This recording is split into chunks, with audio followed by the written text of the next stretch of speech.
A little boy sits at the dinner table. He doesn't talk much because he knows if he says the wrong thing, the room will go quiet and eyes will turn sharp. He stares at his plate, moving food around, hoping to disappear. His sister gets a smile for sharing her day. His brother gets encouragement for his grades. But when he speaks, it's different. The air stiffens. His words are treated not as mistakes, but as offenses. He feels like an intruder in his own home. This is the silent reality of the hated child. Not always hated in words, not always hated in actions, but hated in energy, in the subtle cues, in the sigh when they enter the room, in the way their presence feels like a disruption rather than a welcome. And for many people, this is not a scene from a story. It is memory.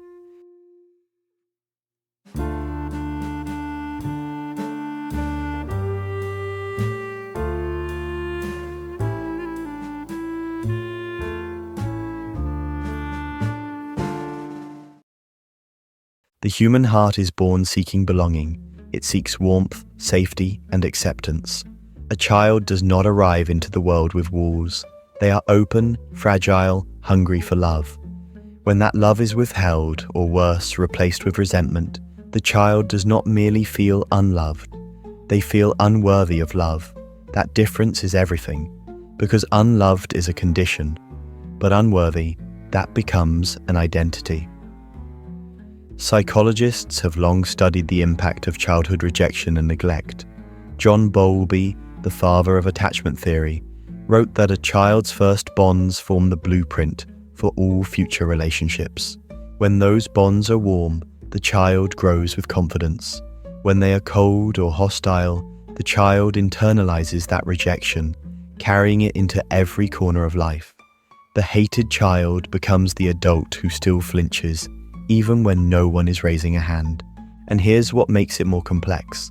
The hated child often doesn't even realize they were hated, because to a child, parents are not just caregivers, they are reality itself.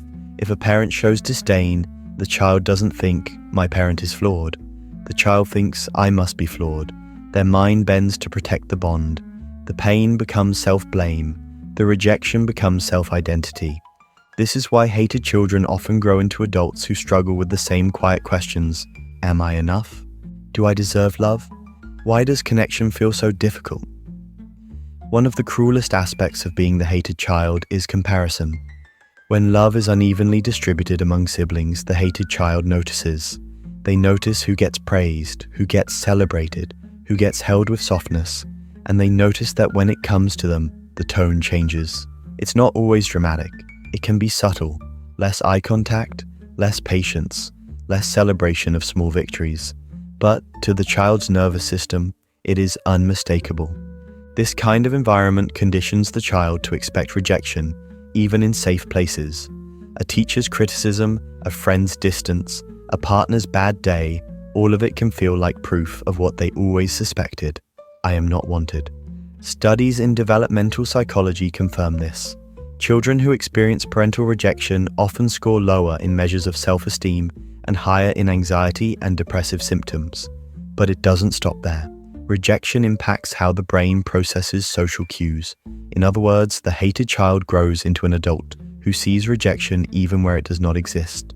The lens of childhood colors the vision of adulthood. Now here's something fascinating. Many hated children develop what psychologists call compensatory strategies. They try to earn love in the ways that were denied to them. Some become perfectionists, believing that flawless achievement will finally make them worthy. Others become people pleasers, molding themselves into whatever shape might gain approval. And some go the opposite route, adopting rebellion as armor, pushing others away before they can be pushed first. But underneath all these strategies lies the same wound. I was not accepted as I am.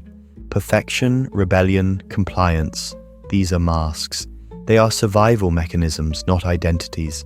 Yet the hated child often forgets this distinction. They confuse the mask with the self. They live for decades under the weight of a role they never consciously chose. Why does this matter? Because silence creates repetition. Children who grow up rejected often learn not to talk about it. They fear that speaking about the pain will only prove their defectiveness. But unspoken pain does not disappear. It hides, it festers, it shapes choices. For example, a hated child may unconsciously choose partners who recreate the same emotional dynamic, critical, withholding, dismissive, because it feels familiar. The brain gravitates toward what it knows, even when what it knows is harmful. This is how the cycle repeats across generations, not because anyone wants it to, but because unhealed patterns echo forward. And if we step back, we see that this is not just about families. It is about society, a culture that does not recognize or value emotional safety, often produces parents who themselves were once hated children. Trauma echoes until someone chooses to stop the cycle.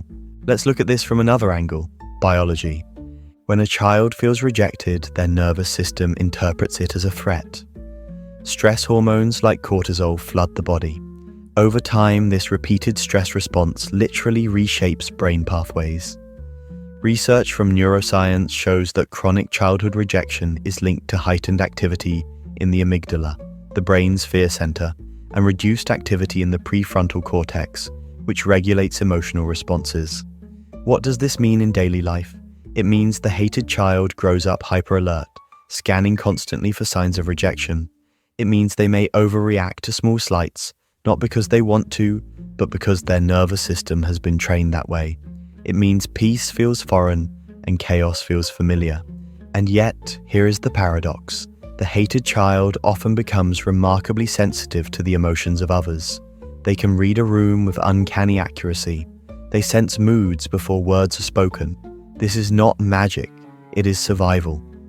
When your safety depended on predicting rejection, you learned to become a master of perception. Here's the tragedy most people miss. The hated child is not always visibly mistreated.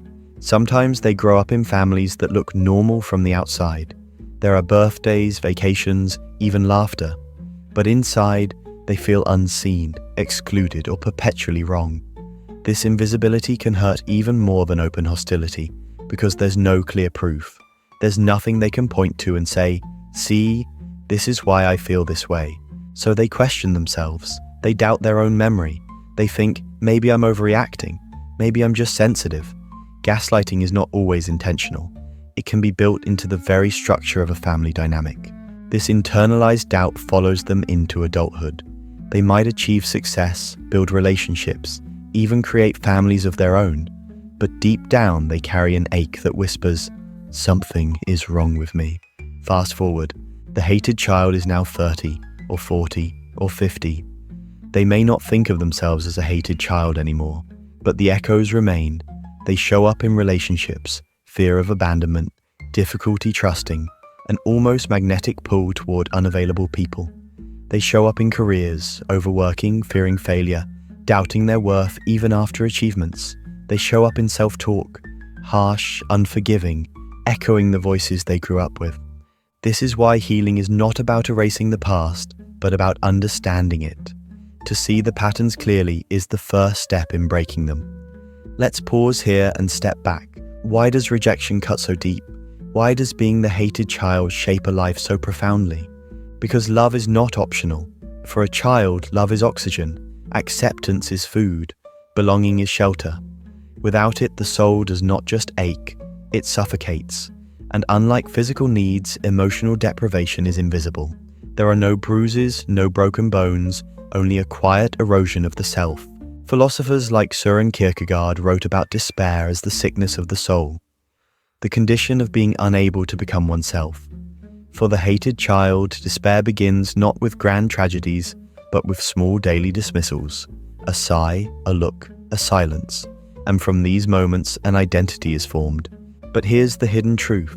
The identity of the hated child is not the essence of the child. It is a scar, not the skin itself. And scars, while permanent in history, do not have to dictate destiny. The hated child does not only carry wounds, they also carry gifts. Their sensitivity can become empathy. Their loneliness can become creativity. Their resilience, born from surviving rejection, can become courage in the face of life's storms. History is full of people who transformed rejection into vision. Many great artists, thinkers, and leaders were once children who felt unwanted. They turned their pain into fuel, their alienation into insight. This is not to glorify suffering, but to point to a possibility. The hated child can grow into an adult who sees the world with unusual clarity, precisely because they were forced to question belonging from the start. We've traced the roots of the hated child, the early rejection, the quiet comparisons, the invisible wounds that stretch into adulthood. But the story doesn't end there, because human beings are not just the products of their past. We are also the authors of our future, and the hated child, though shaped by rejection, can still rewrite their life. The first truth is this: yes, the cycle can be broken, but it does not break by accident. It breaks by awareness. Healing begins when the adult recognizes the child they once were. Not to blame parents endlessly, not to wallow in old wounds, but to see clearly what happened. Because what is not seen is repeated. What is denied remains alive in the shadows.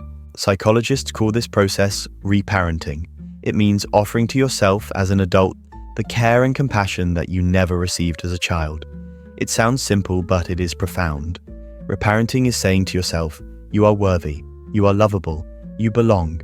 Words you may never have heard, but words that your nervous system desperately needs to absorb. Naming the experience is a powerful step. When you can say, I grew up as the unwanted one, something shifts. The fog begins to clear, because what was once felt as vague shame, something is wrong with me, is revealed as a wound with a cause, and wounds with causes can be treated. Studies on trauma show that simply putting experiences into words reduces their emotional intensity. Language brings order to chaos. Naming transforms a private ache into a shared reality. It allows the hated child, now adult, to understand. This was not my fault. It was something that happened to me. Attachment theory tells us that early rejection wires the brain to expect more rejection. But here's the good news. Attachment styles are not fixed. With intentional relationships, whether through therapy, friendships, or loving partnerships, people can build what psychologists call earned secure attachment. This means that even if you began life doubting love, you can relearn it. The nervous system can be rewired. The brain can form new pathways. Science confirms what the human heart has always hoped. It is never too late to feel safe. But healing requires compassion, especially self-compassion.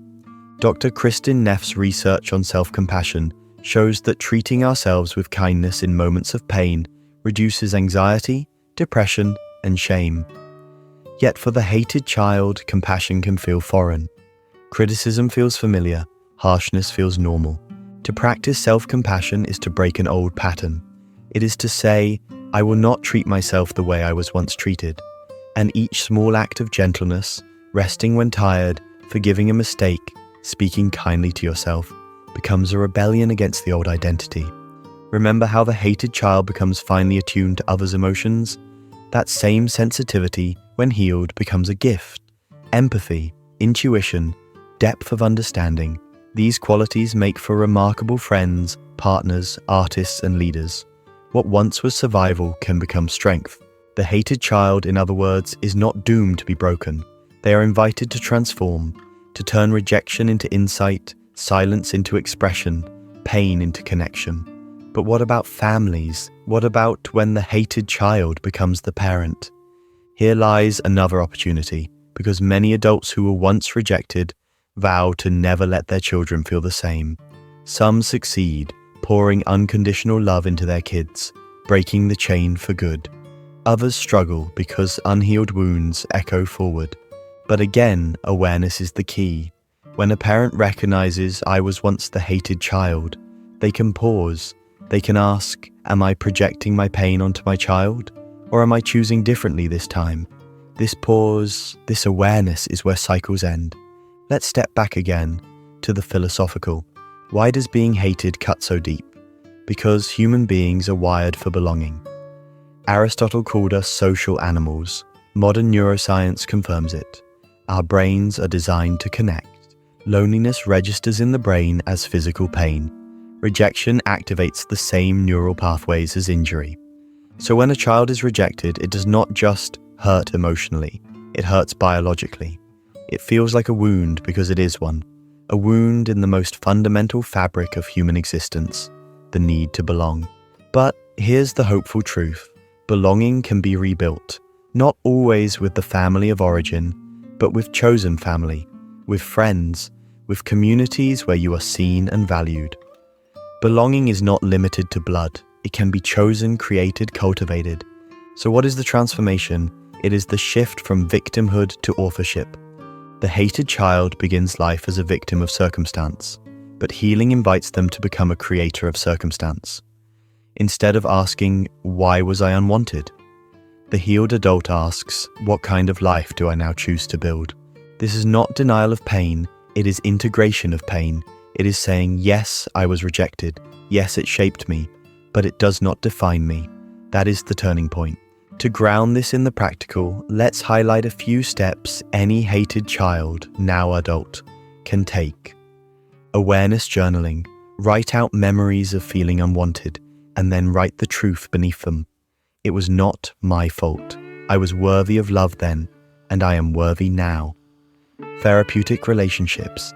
Seek therapy or safe friendships where consistent acceptance can rewire your nervous system to expect safety. Boundaries. If old family dynamics continue to wound you, practice setting boundaries. Healing does not require endless exposure to rejection. Self-expression. Art, writing, music. These outlets turn silent pain into visible creation. Expression is the opposite of erasure. Compassion practice. Daily, speak to yourself as you would to a child in pain. This simple shift reshapes identity over time. The hated child begins life marked by rejection. But rejection need not be the final story. History shows us countless examples of individuals who began unwanted yet transformed their lives. Some became visionaries, some became healers. Some simply built quiet, loving families of their own. The common thread? They refused to let rejection remain the final word. And maybe that is the lesson for all of us. Even if you were once the hated child, even if you still carry the ache of being unwanted, you are not condemned to live there forever. You can choose a different ending. You can choose to belong first to yourself and then to others who see you truly. So let us return to the image we began with.